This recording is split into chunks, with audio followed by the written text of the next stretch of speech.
जय श्री राम भक्तों, आप सभी का स्वागत है श्री रामचरितमानस कथा के वार्षिक पाठ में हम प्रतिदिन 3 दोहे और मंगलवार के दिन 6 दोहे पढ़ते हैं, जिससे हमारी संपूर्ण रामायण 1 वर्ष से पहले 11 महीने में पूर्ण हो जाती है। श्री रामचरितमानस जो श्री तुलसीदास जी द्वारा रचित जनमानस का ग्रंथ है। इसे जनमानस का ग्रंथ इसलिए कहते हैं क्योंकि इसे कोई भी व्यक्ति पढ़ सकता है जिस पर हिंदी पढ़नी आती हो। इसके लिए संस्कृत के ज्ञान का होना आवश्यक नहीं है। इसे कोई भी व्यक्ति पढ़ सकता है और अपने जीवन को सफल बना सकता है। श्री रामचरितमानस पढ़ने से पूर्व हम शिव शंकर भोलेनाथ व पार्वती माता को प्रणाम व आह्वान करते हैं, जिन्होंने सर्वप्रथम श्री राम नाम की रचना की और इस संसार जगत को श्री राम नाम प्रदान किया। तत्पश्चात सभी देव देवताओं, सभी गुरुजनों को प्रणाम व आह्वान करते हैं कि वे भी हमारी श्री रामचरितमानस में सम्मिलित हों और हमें अपना आशीर्वाद प्रदान करें। तत्पश्चात सभी गुरुजनों, सभी देव देवताओं को प्रणाम व आह्वान करते हैं कि वे भी हमारी श्री रामचरितमानस में सम्मिलित हों और हमें अपना आशीर्वाद प्रदान करें। बोलो जय श्री रामचंद्र की जय।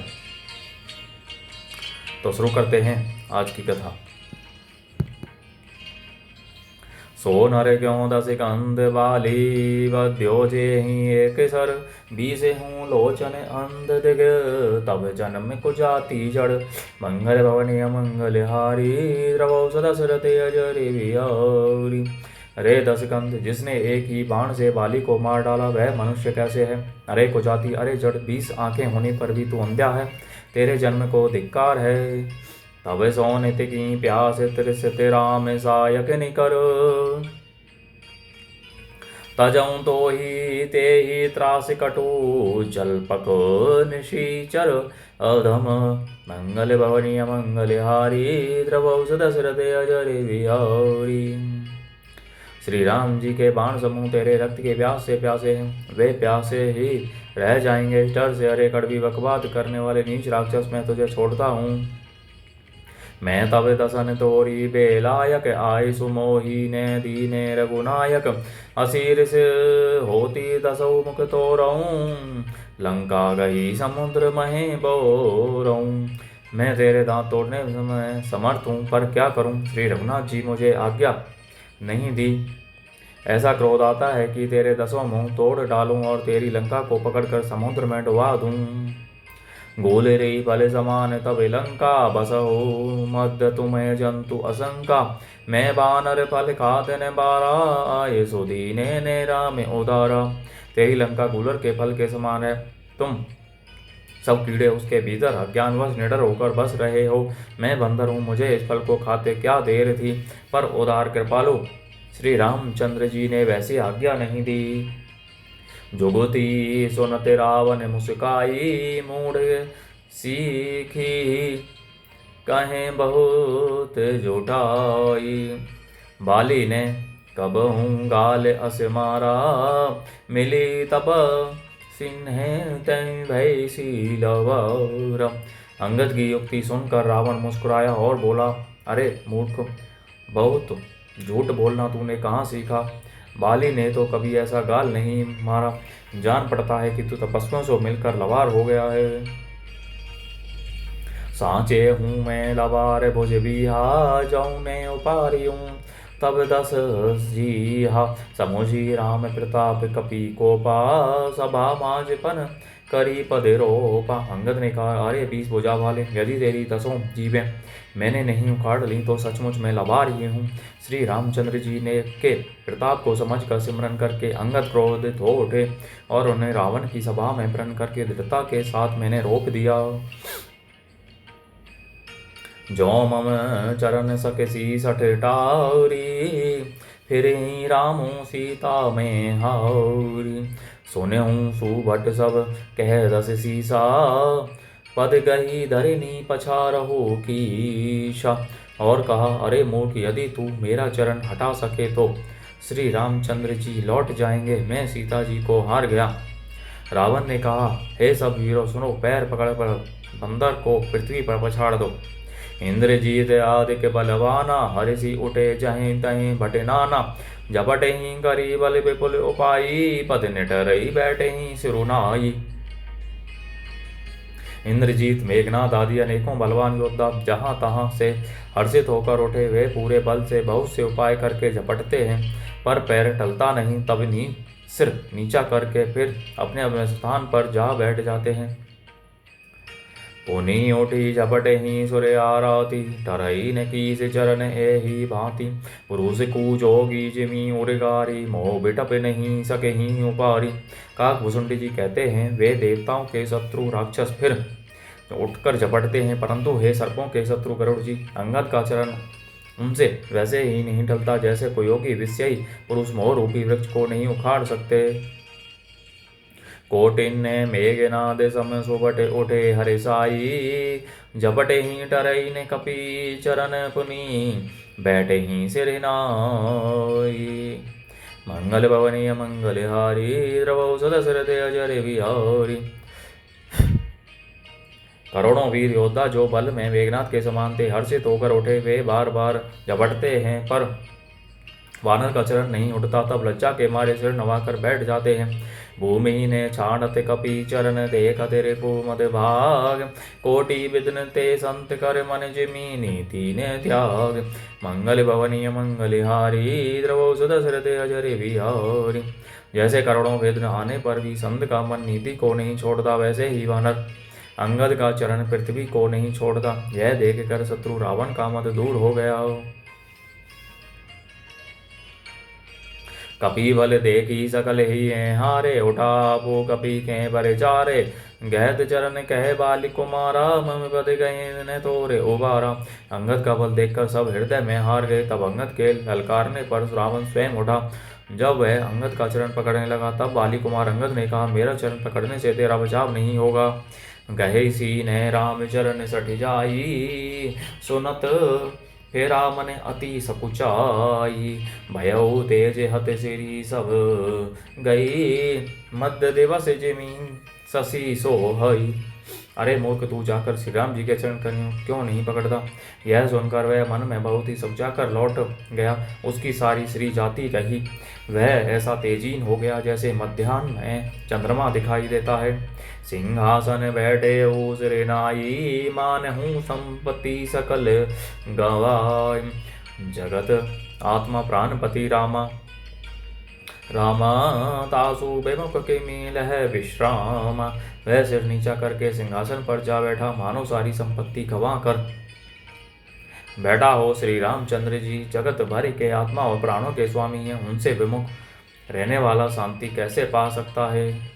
उमा राम की भ्रकुटी बेलासा, होई विश्व कोनी पावई नासा। त्रिनते कुलिस कुलिस तृण करई, तासो धूतपन कहू के मीटरई। शिव जी कहते हैं, हे उमा, जिन श्री रामचंद्र जी के भ्रूमि विलास भुवई के इशारे से विश्व उत्पन्न होता है और फिर नाश को प्राप्त होता है, जो तृण को वज्र और वज्र को तृण बना देते हैं, अत्यंत निर्बल को महान प्रबल और महान प्रबल को अत्यंत निर्बल कर देते हैं, उनके दूत का प्रण कहो कैसे टल सकता है। पुनि कभी कही नीति विधि नाना, मान ताहि कालू नियरान। रिपु मदमति प्रभु सुजसु सुनायो, यह कही चलियो बाली नृप जायो। फिर अंगद ने अनेकों प्रकार से नीति कही, पर रावण ने नहीं माना, क्योंकि उसका काल निकट आ गया था। शत्रु के गर्भ को चूर करके अंगद ने उसको प्रभु श्री रामचंद्र जी का सुयस सुनाया, और फिर वह राजा बाली का पुत्र यह कहकर चल दिया, हथौन खेत खेलाई खेलाई, तो ही अभी का करूं बढ़ाई। फिर दमहि तासु तने कपि मारा, सो सुनी रावण भयो दुखारा। रणभूमि में तुझे खेला खेला करने मारूं, तब तक अभी पहले से क्या बढ़ाई करूं। अंगद ने पहले ही सभा में आने से पूर्व ही उसके पुत्र को मार डाला था। वह संवाद सुनकर रावण दुखी हो गया। जातु दाने अंगद पन देखी, भय व्याकुल सब भय विशेषी। अंगद का प्रण सफल देख कर सब राक्षस भय से अत्यंत ही व्याकुल हो गए। रिपु बल धरे सी हरे सी कपि, भाली तने बल पुंज। पुलक शरीर नयन जल गए, राम पद कंज। मंगल भवने अमंगल हारी, द्रवौ सदशरथ अजरे बिहारी। शत्रु के बल का मर्दन कर बल की राशि बाली पुत्र अंगद जी ने हर्षित होकर आकर श्री रामचंद्र जी के चरण कमल पकड़ लिए। उनका शरीर पुलकित है और नेत्रों में आनंदाश्रुओं का जल भरा है। सांझ जानी दस कंदर भवन गयऊ बिलखाई, मंदोदरी रावण ही बहुरी कहा समुझाई। मंगल भवनी अमंगल हारी, द्रवौ दशरथ अजरे बिहारी। संध्या हो गई जानकर दशग्रीव लगता हुआ उदास होकर महल में गया। मंदोदरी ने रावण को समझाकर फिर कहा, कंद समोजी मन तजहु कुमति, सोने समर तुम्हारी रघुपति। रामानुज लघु रेख खिंचाई, सो नहीं नागे असी मनुषाई। हे कांत, मन में समझकर विचार कर कुबुद्धि को छोड़ दो। आपसे और रघुनाथ जी से युद्ध शोभा नहीं देता। उनके छोटे भाई ने एक जरा सी रेखा खींच दी थी, उसे भी आप नहीं लांघ सके। ऐसा तो आपका पुरुषत्व है। पिय तुम्हें ताही जितब संग्रामा, जाके दूत के लिए कामा। कौतुक सिंधु नागी तब लंका, आयो कपि के हरि असंगा। हे प्रियतम, आप उन्हें संग्राम में जीत नहीं पाएंगे जिनके दूत का ऐसा काम है। खेलने से ही समुद्र लांघकर वह वानरों में सिंह हनुमान आपकी लंका में निर्भय चला आया। रखवारे हति विपिन उजारा, देखते तो ही अच्युते ही मारा। जारी सकलपुर की नेसी छारा, कहाँ रहा बल गर्व तुम्हारा। रखवालों को मारकर उसने अशोक वन उजाड़ डाला। आपके देखते देखते उसने अक्षय कुमार को मार डाला और संपूर्ण नगर को जलाकर राख कर दिया। उस समय आपके बल का गर्भ कहाँ चला गया था। अभिपति मिर्सा गाल जनी मारे हो, मोरे कहा कछु हृदय विचार हो। पति रघुपति निरपति जनी मान हो, अगे जग नाथ अतुल बल जान हो। अब हे स्वामी, झूठ व्यर्थ गाल ने मारिए, टींग ने हाँकिए। मेरे कहने पर हृदय में कुछ विचार कीजिए। हे पति, आप श्री रघुपति को निरा राजा मत समझिए, बल्कि अब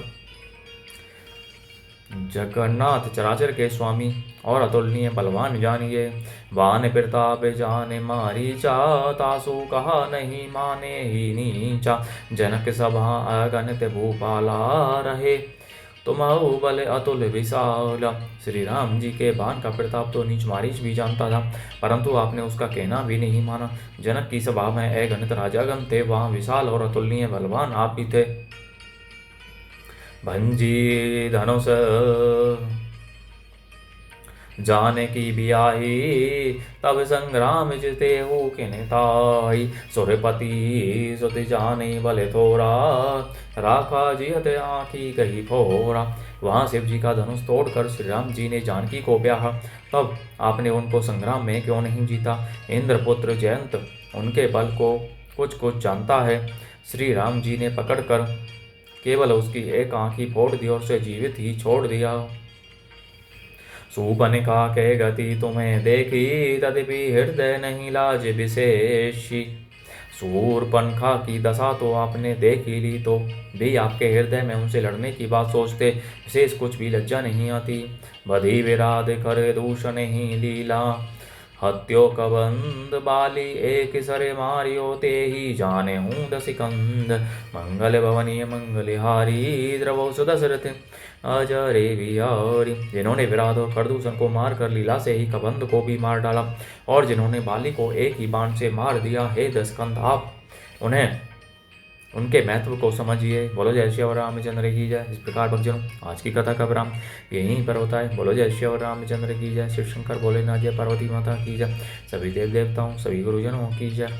आप सभी से अनुरोध है कि अपने बंधु बांधवों मित्रजनों सगे संबंधियों को भी श्री रामचरितमानस का पाठ करने के लिए कहिए, जिससे वे भी अपने जीवन को सफल बना सकें और आप परम पुण्य का भागी बने। बोलो जय श्री रामचंद्र की जय।